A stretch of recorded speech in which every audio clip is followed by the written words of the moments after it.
ಮೊದಲು ನಿಮ್ ಚಿಕ್ಕ ಚಿಕ್ಕ ನಾಚಿಕೆ ನನಗೆ ಇಷ್ಟ ಆಗ್ತಿತ್ತು. ಆದ್ರೆ ಇತ್ತೀಚೆಗೆ ಏನಿ ಹುಡುಗಿ ಇಷ್ಟೊಂದು ನನ್ನ ಕಾಡ್ತಾ ಇದ್ದಾಳೆ ಅಂತ ಯೋಚನೆ ಆಗ್ಬಿಟ್ಟಿದೆ ಕಣ್ರಿ. ಅದಕ್ಕೆ ನನ್ ಏನ್ ಮಾಡು ಅಂತೀರಾ? ಎಂಗೇಜ್ಮೆಂಟ್ ಫಿಕ್ಸ್ ಆಯ್ತಲ್ಲ. ಅದೆಲ್ಲ ಮಾಮೂಲಿ ಆಗೋಯ್ತ್ರಿ. ನಿಶ್ಚಿತಾರ್ಥ ಮಾಡ್ಕೊಳ್ಳೋದು, ಆಮೇಲೆ ಮದುವೆ ಆಗಿ ಮನೆ ತುಂಬಿಸ್ಕೊಳ್ಳೋದು, ಇದೆಲ್ಲ ಏನ್ ಕಿಕ್ಕಿರುತ್ತೆ ಹೇಳಿ ಇದ್ರಲ್ಲಿ. ಅದಕ್ಕೂ ಮುಂಚೆ ನಾವು ಮದುವೆ ಆಗೋ ಹುಡುಗಿ ಜೊತೆ ಓಡಾಡ್ತೀವಲ್ಲ, ಜಾಲಿಯಾಗಿ ಇಷ್ಟಪಟ್ಟು ಪಕ್ಕದಲ್ಲಿ ಕೂತ್ಕೊಂಡು, ಅದೊಂಥರ ಖುಷಿ ಕಣ್ರಿ. ಅಯ್ಯೋ ಒಂದ್ ನಿಮಿಷ, ನೀವು ತುಂಬಾ ಆಸೆ ಇಟ್ಕೊಂಡಿದ್ದೀರಾ. ಅದೆಲ್ಲ ನನ್ನಿಂದ ಆಗೋದಿಲ್ಲ. ಅಂಡ್ ಪ್ಲೀಸ್ ಏನು ಎಕ್ಸ್ಪೆಕ್ಟ್ ಮಾಡ್ಬೇಡಿ. ಅಯ್ಯೋ ನೀವು ಹಂಗಂದ್ಬಿಟ್ರೆ ಹೆಂಗ್ರಿ? ನನ್ ಕಾರ್ ಬೇರೆ ತರ್ಲಿಲ್ಲ ರೀ, 2 ವೀಲರ್ ತಂದಿದ್ದೀನಿ. ಯಾಕೆ ಅಂದ್ರೆ ನಾವು ಇಬ್ರೆ ಬೈಕಲ್ಲಿ ಓಡಾಡ್ಕೊಂಡು ಇಷ್ಟ ಆಗಿರೋದು ತಿನ್ಕೊಂಡು ಆಮೇಲೆ ನಿಮ್ಮ ಮನೆಗೆ ನಾನು ಡ್ರಾಪ್ ಮಾಡ್ತೀನಿ. ಸುಮಂತ್ ಅವ್ರೆ, ದಯವಿಟ್ಟು ನನ್ನ ತಪ್ಪು ತಿಳ್ಕೊಬೇಡಿ.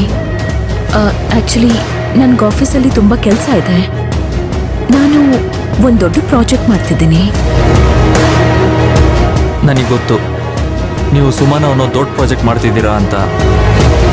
ಅದಕ್ಕೆ ತುಂಬಾ ಕಷ್ಟಪಟ್ಟು ಕೆಲಸನೂ ಮಾಡ್ತಾ ಇದ್ದೀರಾ. ಸಂತೋಷ, ಮಾಡಿ. ನಿಮ್ಮ ಜೊತೆಲಿ ನಾನಿರ್ತೀನಿ. ಬಿಸ್ನೆಸ್ನಲ್ಲಿ, ಲೈಫ್ನಲ್ಲಿ, ಅದ್ರ ಬಗ್ಗೆ ಡೀಟೇಲ್ ಆಗಿ ದಿನಕ್ಕೆ ಸ್ವಲ್ಪನೇ ಮಾತಾಡಬೇಕು ಅಂದ್ರೆ ನಾವು ಹೊರಗಡೆ ಹೋಗ್ಬೇಕು. ಹೋಗೋಣವಾ? ಅದು ಹಾಗಲ್ಲ. ಮದ್ವೆಗೆ ಮುಂಚೆ ನಾವು ಹೀಗೆಲ್ಲ. ಹಲೋ ಅರ್ಚನಾ ಮೇಡಮ್, ಯಾವ ಯುಗದಲ್ಲಿದ್ದೀರಾ ನೀವು? ಇವಾಗೆಲ್ಲ ಪ್ರಪಂಚ ಎಷ್ಟು ಮುಂದಕ್ಕೆ ಹೋಗ್ತಿದೆ ಗೊತ್ತಾ? ಮದ್ವೆಗೆ ಮುಂಚೆ dating. Excuse me, I'm sorry, ನನಗದೆಲ್ಲ ಇಷ್ಟ ಆಗಲ್ಲ. ಸುಮಂತ್ ಅವರೇ, ಒಂದಿನ ನಿಮ್ ತಾಯಿನ ಕರ್ಕೊಂಡು ಯಾವ್ದಾರ ಸಂಡೇ ಬನ್ನಿ, ಮನೆಗ್ ಬನ್ನಿ, ಇಲ್ಲ ದೇವಸ್ಥಾನಕ್ಕೆ ಹೋಗಿ ಬರ್ಬೋದು ಫ್ಯಾಮಿಲಿ ಜೊತೆಗೆ. ಆ ಥರ ಎಲ್ಲ ಓಕೆ. ಆದ್ರೆ ಈ ಥರ ಆಫೀಸಲ್ಲೆಲ್ಲ ಬಂದು ಮೀಟ್ ಮಾಡೋದು. ಆಮೇಲೆ ಇನ್ನೊಂದು ಮುಖ್ಯವಾದ ವಿಚಾರ, ಇನ್ಮೇಲೆ ನೀವೇನೇ ಮಾತಾಡೋದಿದ್ರು ಅಂದ್ರೆ ನನ್ನ ಬಗ್ಗೆ ಅಣ್ಣನ ಹತ್ರ ಮಾತಾಡಿ. ಅಣ್ಣನ ಹತ್ರ ಮಾತಾಡ್ತೀನಿ.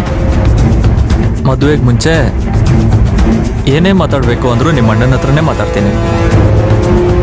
ಆದರೆ ಮದುವೆ ಆದಮೇಲೆ